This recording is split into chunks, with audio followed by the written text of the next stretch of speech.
Tough loss last night. Back at the studio early in the morning to get you guys some more coverage. But I got to ask you, before we get into Overreaction Tuesday, do you believe in the New Orleans Saints? Those first 2 weeks, unbelievable, unstoppable. That team was phenomenal. But now, things are not looking so good. So let me know, do you still believe in the black and gold?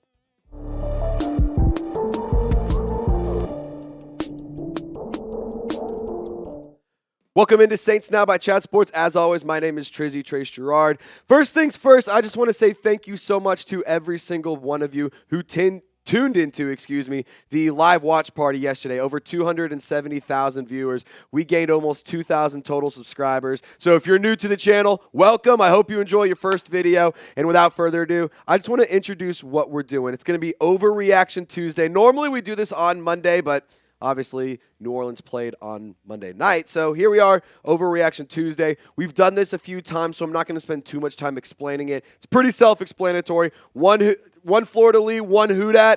That means it's sort of likely it's not, 25%. 4 Houdats is 100%.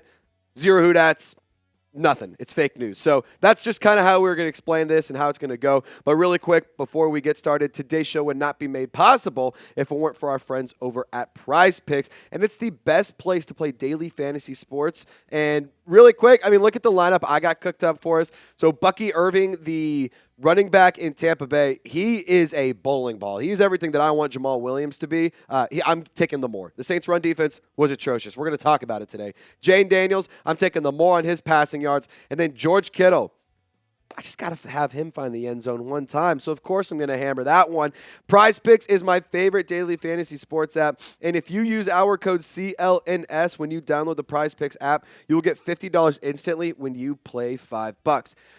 Prize Picks also offers weekly promotions that can lead to big payouts like Taco Tuesday. Each Tuesday, Prize Picks discounts select player projections up to 25% to provide even more value for your lineups. So download the Prize Picks app today and use code CLNS and get $50 instantly when you play $5. That's code CLNS on Prize Picks to get $50 instantly when you play $5. You don't even need to win to receive the $50 bonus. It's guaranteed. Prize Picks, run your game. Overreaction Tuesday, run your game. So the New Orleans Saints, they are screwed. Actually going to give this one 3 Houdats. Last week, I only gave it 2. This week, we might be in big trouble, ladies and gentlemen. Unfortunately, the New Orleans Saints have quite a few issues going on. We're going to go through them. There was a lot. There was a lot of problems. But I'm going to just give you 5. I'm going to give you 5. Honorable mention to Blake Grupe missing his second extra point this season. Awesome. I didn't realize NFL kickers were missing multiple extra points, any extra points for that matter, at this point in the league. But whatever, that's not even here. That's neither here nor there. We're not even going to get into it. Derek Carr, he suffered an oblique injury. You love him, you hate him, doesn't matter. You have to watch him because he's your starting quarterback. And at the end of the day, he would be able to command this offense better than Spencer Rattler and Jake Haener. The run defense, they unfortunately just stayed in New Orleans. I don't know why. I don't know what they wanted, what the deal was. I heard Kansas City is lovely this time of the year, so I don't know why they wouldn't want to travel, but they just didn't show up. And somehow, some way, the pass rush was worse. That was awesome. The run defense, they allowed Kareem Hunt to run for over 100 yards. The last time he did that was in 2020. I was still in college. The pass rush being bad, there was only 2 sacks last night. 2 sacks is pretty good. I guess considering Patrick Mahomes and, the defending Super Bowl champions, but whatever. No, their team coming into this season, or coming into this league, their team coming into this week was not very good in terms of their offense. Statistically, they did not rank highly. Chase Young, where the hell are you? Not really doing anything. He got 1 sack. He has 2 on the season. Cam Jordan, he's getting old. That is just a fact. The play calling, it has been bad. I got to just point out one caveat here, and this was a note made specifically by, I believe it was Catherine Terrell. Carr used play action on just 4 attempts on Monday Night Football. The Saints have gotten away from their play action usage after using it successfully and often. Carr had more completions in the first 2 weeks, that's 15 completions, than he has had attempts in the last 3 weeks with 14. Ridiculous. Oh, and by the way, your wide receiver 1, he had 4 targets all night long. He had 1 target in the entire first half. It took halfway through the third quarter for him to get another target. That is an absolute joke. The Saints right now, the reports are, oh, everyone's happy, everyone's good, we're cool, awesome. Well, I'll tell you what, as a fan, I'm not happy. You're 2-3. You should be 3-2. You should be 4-1 more than, honestly. To be quite frank with you, the only game looking back, I'm like, you know what, you really should have lost this one. Chiefs game. I'll give you that one. I'm not gonna read too much into a loss to the Chiefs, but at Arrowhead on Monday night. But what I will say is, you could have beat the Eagles. You could have beat the Falcons. You should have beat the Eagles, and you should have beat the Falcons. And you're sitting here at 2-3. I don't care what the vibes in the locker room are. You're 2-3. You have a losing record. You're at the bottom of the NFC South rankings. Thank God the Panthers suck. Otherwise, you would be the worst team. It's a joke. It is a terrible, terrible, not funny joke. And then on top of that, we talked about the Derek Carr injury. It's not good, but he's getting an MRI tomorrow. And Ross Jackson reporting literally minutes before we started filming this video that he's set to undergo the MRI to determine the severity of his oblique injury. And, at the end of the day, this could be a very detrimental injury. This could be critical to the New Orleans Saints season. Again, whether you love him, whether you hate him, he is your starting quarterback. So I will remind you this. We have injury news coming in later. Whether it's today, whether it's tomorrow, we're going to be breaking down injury news around Derek Carr. And, of course, we're going to keep you posted on guys like Kendre Miller, guys like Pete Werner, Taysom Hill, the players who were not active yesterday. We're going to keep you informed. So please be sure to subscribe. Make sure you don't miss out on any updates. 36,000 subscribers, by the way. That doesn't happen on accident. So, if you want to get updates, you want to be locked in, you want to be informed, and you want to get, interesting content, subscribe right now. All right, let's get to my second overreaction. Start Spencer Rattler. So I should have put an asterisk here because it's start Spencer Rattler if Derek Carr can't play. That's kind of what I get it at. Either way, you better believe it. You best believe that, baby. I do not want before we get to this, Joey, I just got to say one thing. I do not hate Jake Haener. Every single time, Joey, every time I talk about Spencer Rattler, somebody's in the comment section saying, I hate Jake Haener. I want him to drop that. Like, that could not be further from the truth. I like Jake Haener. I think he's a talented kid. I think he has potential. But Spencer Rattler has more. Like, you cannot sit here and tell me that Spencer Rattler's ceiling is lower than Jake Haener's. This season is still early. Like, you can't just punt on the year. You have to stay competitive. And I truly do believe that Spencer Rattler gives you the best chance to win. He was good in the preseason. He was really good in the preseason. I think he commands the offense better. I think he controls the offense better. I think that he has better leadership qualities. I think he just is a better quarterback. And I think Jake Haener's fine, but I think Spencer Rattler's better. Like, I don't think Jake Haener's bad, but Rattler is just, here's Haener, here's Yes, Haener, Rattler. He's just a little bit better. And you have to still find a way to be competitive. And I guess you could go with Taysom Hill, but I'm going to keep it real with you. I'm good. I'm good. I don't want him to be the starting quarterback. I don't. I really don't. We've done it. It was fun. That was a few years ago. Sean Payton was your head coach. I'm okay. I don't want it to be. I don't want Taysom Hill to be my starting quarterback. Because, by the way, he's dealing with the rib injury, chest injury. What happens if he gets hurt again? Then you're right back to where we are having the same conversation. Like, I don't want to do Taysom Hill at the quarterback position. I like him as the flex all-around player, and I think that's where he's best utilized. And to be honest, when going back to the conversation between Spencer Rattler and Jake Haener, I just trust Spencer Rattler more as an NFL quarterback. I do.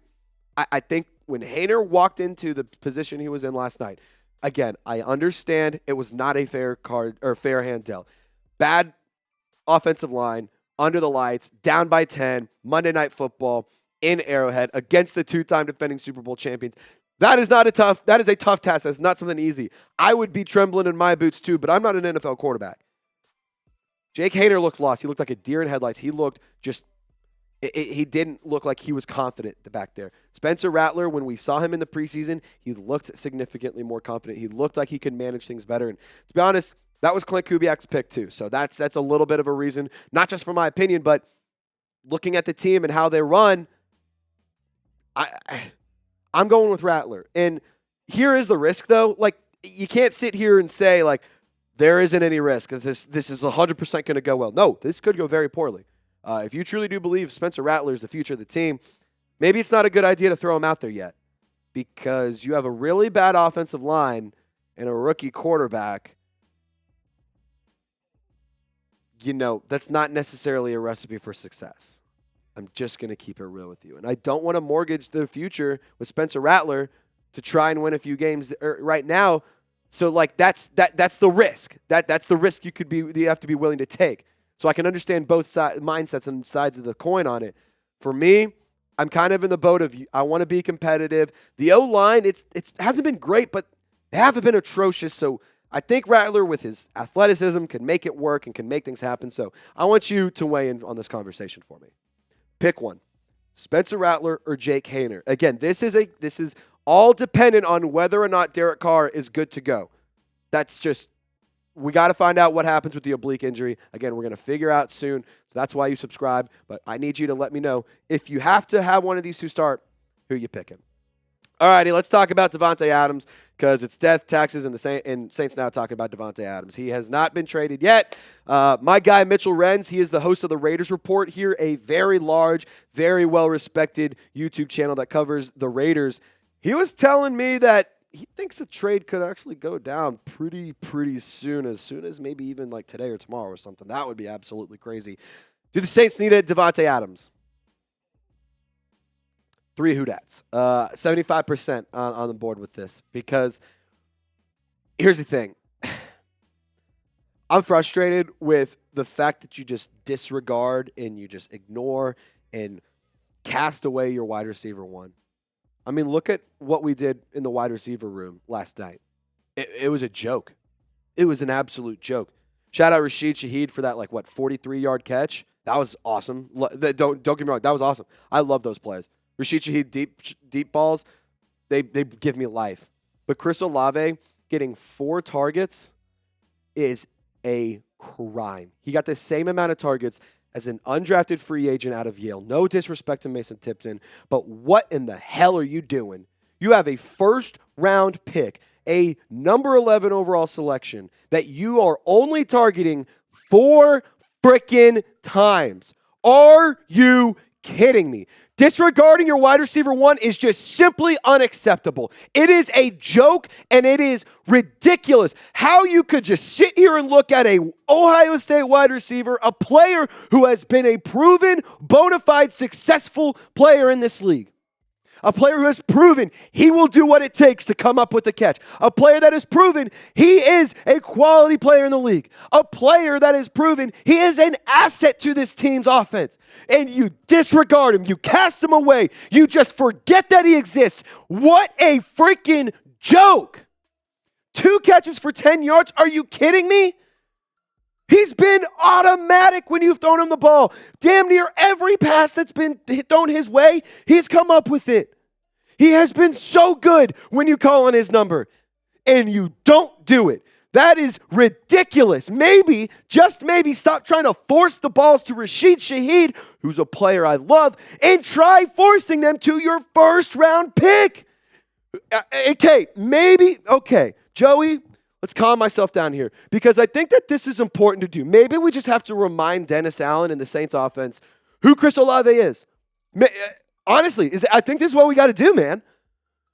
In case you forgot, he's a proven 1,000-yard receiver. He was a first-round pick, one of your 2 first-round picks in 2022. In case you forgot, Saints traded up to number 11 to go get him.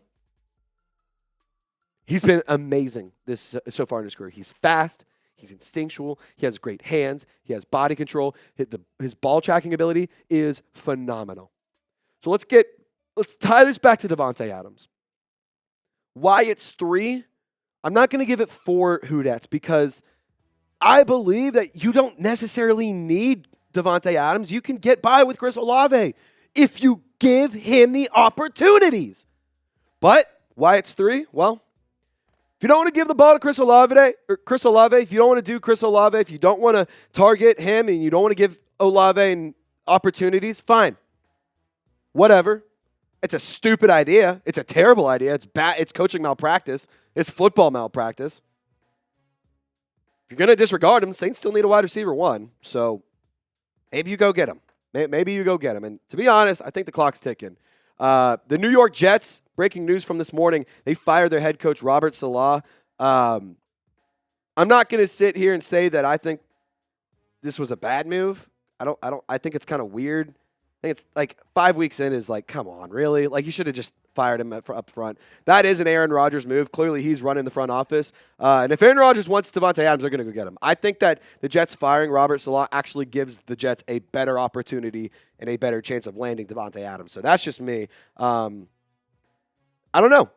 I think that the Saints, if they want to get him, they're going to have to act fast, and they're going to have to be a little bit more aggressive. But you tell me.